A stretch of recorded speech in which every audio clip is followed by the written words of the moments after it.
Today, we're going to be talking about something that may hit home for many of you who have been or are still in the grip of a narcissist.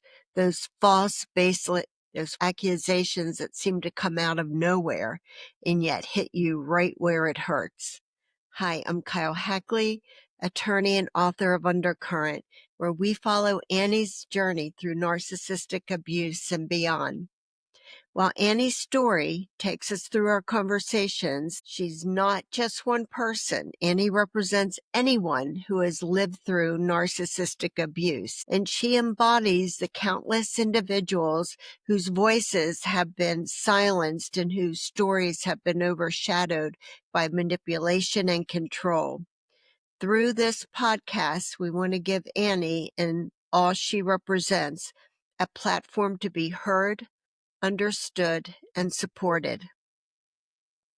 Have you ever found yourself defending something you didn't even know that you did, wondering if you're the problem? Annie certainly did.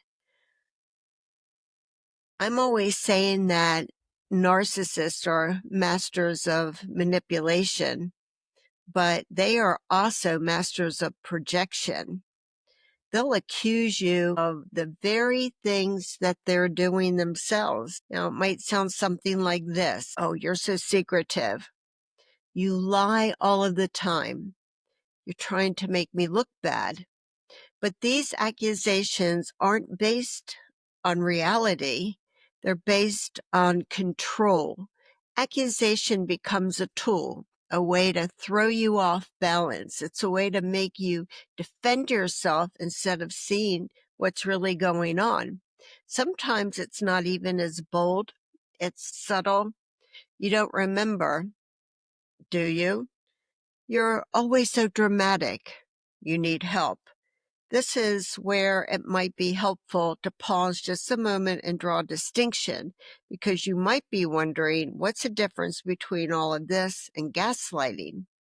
Here is how I happen to see it. Projection is when the narcissist accuses you of the very thing they're doing. It's a way to dodge the responsibility and placing the blame on you. It's a deflection tactic. They're offloading their guilt, their behavior, their insecurities onto you.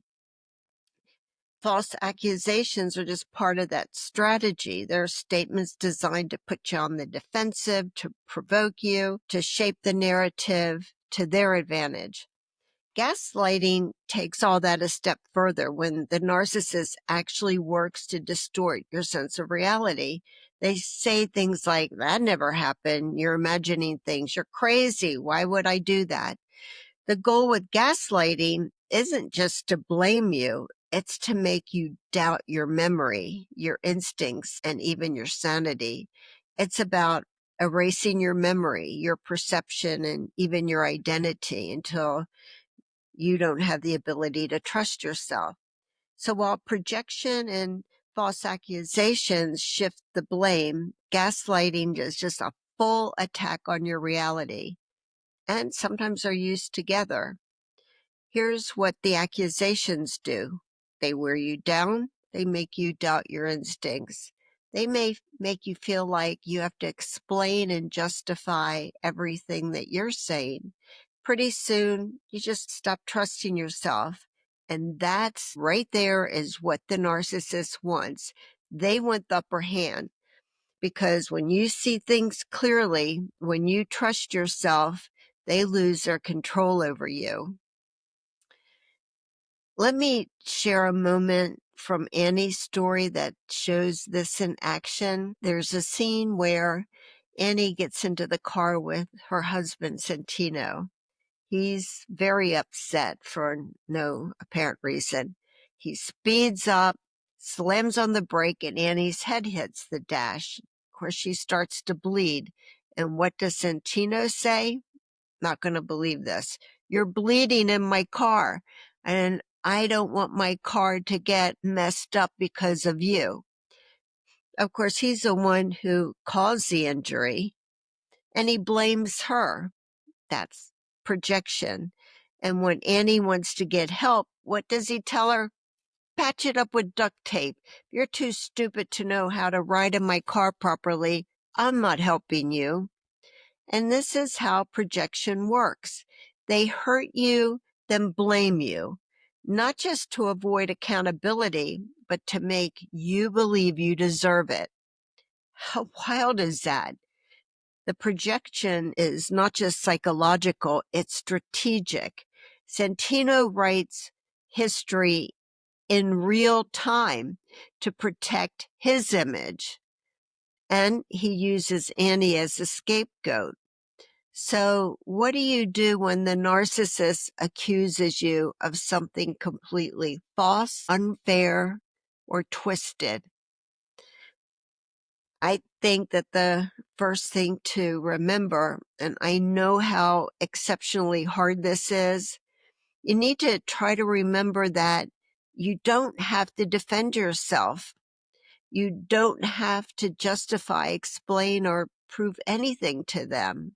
Why? Because the narcissist isn't coming to you in truth, are they? They're coming not for a resolution. They're not even coming to you in good faith. They're engaging you to get a reaction. That's their fuel. The emotional outburst, if that's what you want to call it, your reaction, maybe your tears, the frustration that the narcissist sees on your face, that's what feeds them. What the narcissist brings to you is a false reality. It's a narrative that they have constructed to suit their needs in that moment. It may have nothing to do with what actually happened and everything to do with them maintaining their image and their control. So instead of jumping right into their story, try to say to yourself, this isn't about truth. They're trying to pull me into their script, and I don't have to play that role. This is not my reality. And if you decide that you want to respond, keep it short and neutral if you can. I mean, that's what I'm thinking. You're not required to explain your motives, to recount all the details, and certainly not to prove your worth. It's not your job. Your job is to stay grounded in reality, in your truth. Now, here's a gentle caution, but this is so serious. If you're ever in a situation where you feel like speaking up feels unsafe or something bad could happen to you in that conversation, trust your instincts, because your safety, your physical emotion, and your psychological well-being comes first. And sometimes silence is the best answer of all, because when you don't engage, you're not feeding their fuel. So stay aware, and when you can, again, not as easy to implement as it is to say, when you can, reach out for support. Know that you're not guilty. You are not broken. You are stepping into truth, and there's nothing more powerful than that. If you have an experience and feel safe sharing, drop it in the comments or my email, because that's why AreYouAnnie exists. When you share your story, and I know I'm always saying this, but it is so absolutely true. You're not just speaking for yourself. You are being the voice of so many other people. AreYouAnnie is for anyone, any man, any woman who has been through or going through narcissistic abuse. And we want to validate and support you. It's about walking through fire to reach the other side of narcissistic abuse. It's about reclaiming the pieces of who you are and stepping back into your power. If this episode sparked anything in you, to hit the like button, because when you do, increase our chances of reaching another Annie. And if you see yourself in Annie's journey, just know that you are not alone. And as always, you are not just a survivor, you are a warrior against narcissistic abuse. You are so much stronger than you ever realized. And I want you to be tenacious and never give up on what's important to you. Thank you so much for being here. I hope that you'll continue this journey, and I appreciate you. Thank you again. Until next time.